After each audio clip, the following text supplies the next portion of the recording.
Hi everyone, Graham Couch here from the Lansing State Journal, along with my Detroit Free Press colleague Chris Solari. We are not in Maui anymore. Wow. Far from it. Very cold here. Very, very chilly here, very different. And totally different vibe around the program we're covering. Michigan State beats Maryland 1916. They're bowl eligible, 6-6.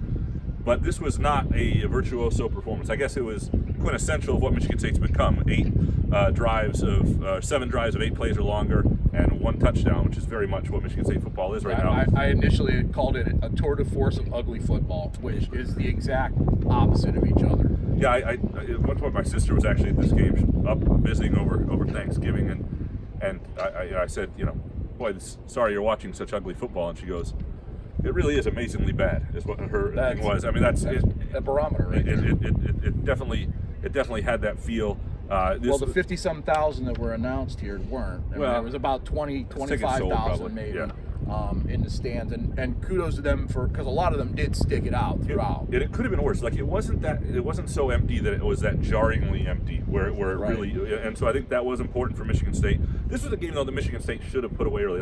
Like this was an opponent that was waiting to be put away. You could see it. Those guys were crowded around the heaters. They were expecting to be hammered. And there was a quote last week when they lost 54-7 to a bad Nebraska team, where they said, we're the type of team, if we don't get momentum early, we're in trouble. And Michigan State had a chance to just stomp on their throat, end this thing. It would have been a huge blowout. Instead, they gave them hope, as only Michigan State football can do to somebody right now. And a team that have been outscored 217-38 the last 4 weeks, they outscored 1960. Yep, a field goal drive to start when the offense looked like it was moving and sputtered. Turnovers early, that shot themselves. I mean, there were a lot of the problems that you've seen for 2 years from Michigan State football on display throughout the entire course of the game, especially on the offensive side. The defense got gashed for some big plays over the top in the pass game and in the run game, but managed to salvage some big stops late.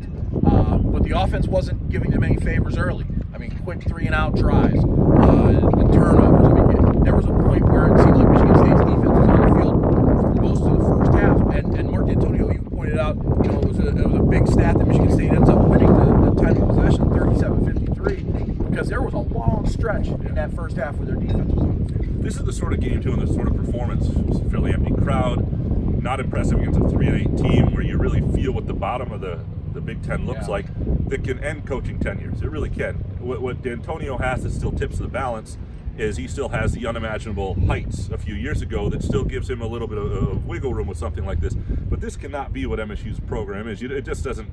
And I think D'Antonio knows it. They're bowl eligible. They're spinning that a little bit. They're also, I think, relieved to be bowl eligible because it would have been a real embarrassment not to be. I watched the end of the TCU West Virginia game on Friday night, and there's TCU at home, a 5-win team pushing for bowl eligibility.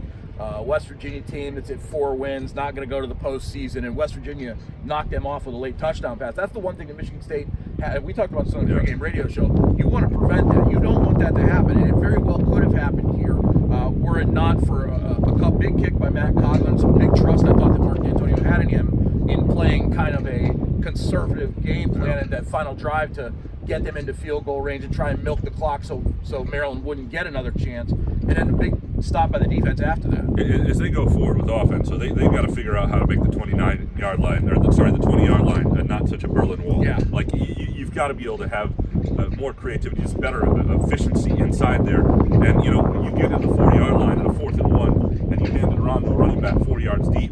That didn't work against Rutgers. Why is that still a Michigan State play when the quarterback sneak worked so well at that point? Brian Lowerkey was perfect throwing the ball. There were other options, and so there's some puzzling stuff like that still. Yeah, there's things that have worked. I mean, they used Anthony Williams in the pass game quite a bit. Something we really haven't seen from the running backs this year. They've used it at times more. They found the tight ends again in this game. There's been very slow incremental progress, but that's what the importance of getting to a bowl game is. You need another week, 2 weeks, 3 weeks, whatever it's going to be, to continue to work on that development, because this offense has stagnated so much that any and all practice time is important. And if you can get it with 6 wins, take it. Well, the other thing is, I do think you will see some changes within the staff and some other things. And when do you do those?